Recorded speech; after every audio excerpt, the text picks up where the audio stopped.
The book of 2 Samuel, chapter 1.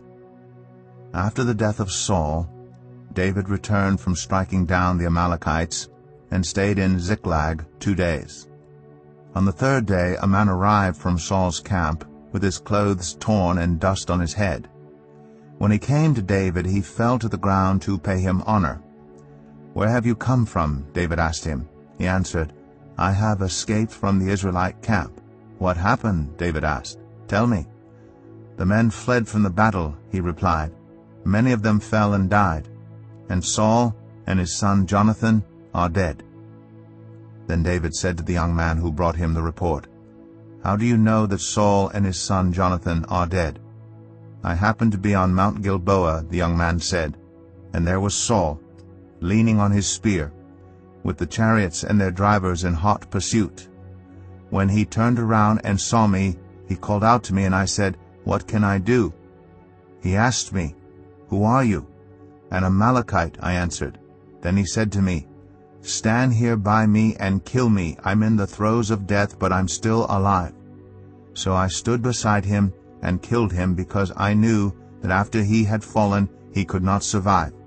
And I took the crown that was on his head and the band on his arm, and have brought them here to my lord." Then David and all the men with him took hold of their clothes and tore them. They mourned and wept and fasted till evening for Saul and his son Jonathan, and for the army of the Lord, and for the nation of Israel, because they had fallen by the sword. David said to the young man who brought him the report, "Where are you from?" "I am the son of a foreigner, an Amalekite," he answered. David asked him, "Why weren't you afraid to lift your hand to destroy the Lord's anointed?" Then David called one of his men and said, "Go, strike him down." So he struck him down, and he died. For David had said to him, "Your blood be on your own head. Your own mouth testified against you when you said, 'I killed the Lord's anointed.'" David took up this lament concerning Saul and his son Jonathan, and he ordered that the people of Judah be taught this lament of the bow. It is written in the book of Jashar, "A gazelle lies slain on your heights, Israel. How the mighty have fallen. Tell it not in Gath. Proclaim it not in the streets of Ashkelon, lest the daughters of the Philistines be glad, lest the daughters of the uncircumcised rejoice. Mountains of Gilboa, may you have neither dew nor rain. May no showers fall on your terraced fields. For there the shield of the mighty was despised, the shield of Saul, no longer rubbed with oil. From the blood of the slain, from the flesh of the mighty, the bow of Jonathan did not turn back. The sword of Saul did not return unsatisfied. Saul and Jonathan, in life they were loved and admired, and in death they were not parted. They were swifter than eagles, they were stronger than lions. Daughters of Israel, weep for Saul, who clothed you in scarlet and finery, who adorned your garments with ornaments of gold. How the mighty have fallen in battle. Jonathan lies slain on your heights. I grieve for you, Jonathan, my brother. You were very dear to me. Your love for me was wonderful, more wonderful than that of women. How the mighty have fallen. The weapons of war have perished." Jeremiah 7. This is the word that came to Jeremiah from the Lord. "Stand at the gate of the Lord's house, and there proclaim this message. Hear the word of the Lord, all you people of Judah, who come through these gates to worship the Lord. This is what the Lord Almighty, the God of Israel, says. Reform your ways and your actions, and I will let you live in this place.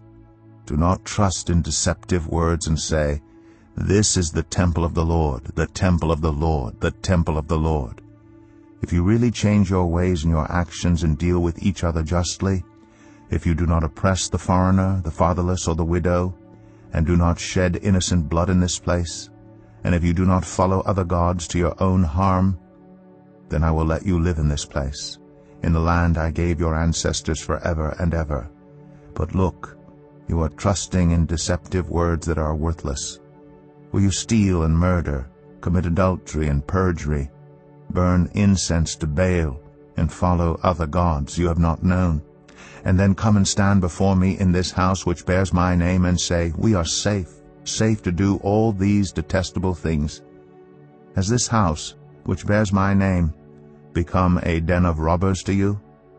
But I have been watching, declares the Lord. Go now to the place in Shiloh where I first made a dwelling for my name, and see what I did to it because of the wickedness of my people Israel. While you were doing all these things, declares the Lord, I spoke to you again and again, but you did not listen. I called you, but you did not answer.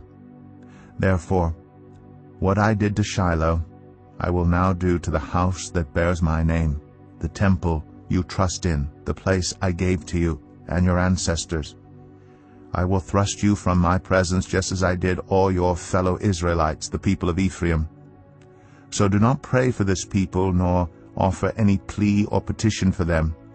Do not plead with me, for I will not listen to you. Do you not see what they are doing in the towns of Judah and in the streets of Jerusalem? The children gather wood, the fathers light the fire, and the women knead the dough and make cakes to offer to the Queen of Heaven. They pour out drink offerings to other gods to arouse my anger.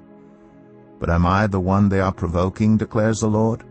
Are they not rather harming themselves to their own shame? Therefore this is what the Sovereign Lord says. My anger and my wrath will be poured out on this place, on man and beast, on the trees of the field, and on the crops of your land, and it will burn and not be quenched. This is what the Lord Almighty, the God of Israel, says. Go ahead, add your burnt offerings to your other sacrifices, and eat the meat yourselves. For when I brought your ancestors out of Egypt and spoke to them, I did not just give them commands about burnt offerings and sacrifices, but I gave them this command: Obey me, and I will be your God, and you will be my people. Walk in obedience to all I command you, that it may go well with you. But they did not listen or pay attention. Instead, they followed the stubborn inclinations of their evil hearts. They went backward and not forward. From the time your ancestors left Egypt until now, day after day, again and again, I sent you my servants, the prophets. But they did not listen to me or pay attention. They were stiff-necked and did more evil than their ancestors. When you tell them all this, they will not listen to you. When you call to them, they will not answer. Therefore say to them, This is the nation that has not obeyed the Lord its God, or responded to correction. Truth has perished. It has vanished from their lips. Cut off your hair and throw it away. Take up a lament on the barren heights. For the Lord has rejected and abandoned this generation that is under his wrath. The people of Judah have done evil in my eyes, declares the Lord. They have set up their detestable idols in the house that bears my name, and have defiled it. They have built the high place of Topheth in the valley of Ben-Hinnom, to burn their sons and daughters in the fire, something I did not command, nor did it enter my mind. So beware, the days are coming, declares the Lord, when people will no longer call it Topheth or the valley of Ben-Hinnom, but the valley of slaughter. For they will bury the dead in Topheth until there is no more room. Then the carcasses of this people will become food for the birds and the wild animals, and there will be no one to frighten them away. I will bring an end to the sounds of joy and gladness, and to the voices of bride and bridegroom in the towns of Judah and the streets of Jerusalem, for the land will become desolate. Matthew 18. At that time the disciples came to Jesus and asked, Who then is the greatest in the kingdom of heaven? He called a little child to him, and placed the child among them. And he said, Truly I tell you, unless you change and become like little children, you will never enter the kingdom of heaven. Therefore whoever takes the lowly position of this child is the greatest in the kingdom of heaven. And whoever welcomes one such child in my name welcomes me. If anyone causes one of these little ones, those who believe in me, to stumble, it would be better for them to have a large millstone hung around their neck and to be drowned in the depths of the sea. Woe to the world because of the things that cause people to stumble. Such things must come, but woe to the person through whom they come. If your hand or foot causes you to stumble, cut it off and throw it away. It is better for you to enter life maimed or crippled than to have 2 hands or 2 feet and be thrown into eternal fire. And if your eye causes you to stumble, gouge it out and throw it away. It is better for you to enter life with 1 eye than to have 2 eyes and be thrown into the fire of hell. See that you do not despise one of these little ones, for I tell you that their angels in heaven always see the face of my Father in heaven. What do you think? If a man owns 100 sheep, and one of them wanders away, will he not leave the 99 on the hills and go to look for the one that wandered off? And if he finds it, truly I tell you, he is happier about that one sheep than about the 99 that did not wander off. In the same way, your Father in heaven is not willing that any of these little ones should perish. If your brother or sister sins, go and point out their fault just between the 2 of you. If they listen to you, you have won them over. But if they will not listen, take 1 or 2 others along, so that every matter may be established by the testimony of 2 or 3 witnesses. If they still refuse to listen, tell it to the church. And if they refuse to listen even to the church, treat them as you would a pagan or a tax collector. Truly I tell you, whatever you bind on earth will be bound in heaven, and whatever you loose on earth will be loosed in heaven. Again, truly I tell you, that if 2 of you on earth agree about anything they ask for, it will be done for them by my Father in heaven. For where 2 or 3 gather in my name, there am I with them. Then Peter came to Jesus and asked, Lord, how many times shall I forgive my brother or sister who sins against me? Up to 7 times? Jesus answered, I tell you, not 7 times, but 77 times. Therefore, the kingdom of heaven is like a king who wanted to settle accounts with his servants. As he began the settlement, a man who owed him 10,000 bags of gold was brought to him. Since he was not able to pay, the master ordered that he and his wife and his children and all that he had be sold to repay the debt. At this the servant fell on his knees before him. Be patient with me, he begged, and I will pay back everything.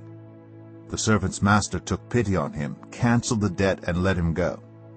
But when that servant went out, he found one of his fellow servants who owed him 100 silver coins. He grabbed him and began to choke him. Pay back what you owe me, he demanded. His fellow servant fell to his knees and begged him, Be patient with me, and I will pay it back. But he refused. Instead, he went off and had the man thrown into prison until he could pay the debt. When the other servants saw what had happened, they were outraged and went and told their master everything that had happened. Then the master called the servant in. You wicked servant, he said, I canceled all that debt of yours because you begged me to. Shouldn't you have had mercy on your fellow servant just as I had on you? In anger, his master handed him over to the jailers to be tortured until he should pay back all he owed. This is how my heavenly Father will treat each of you, unless you forgive your brother or sister from your heart.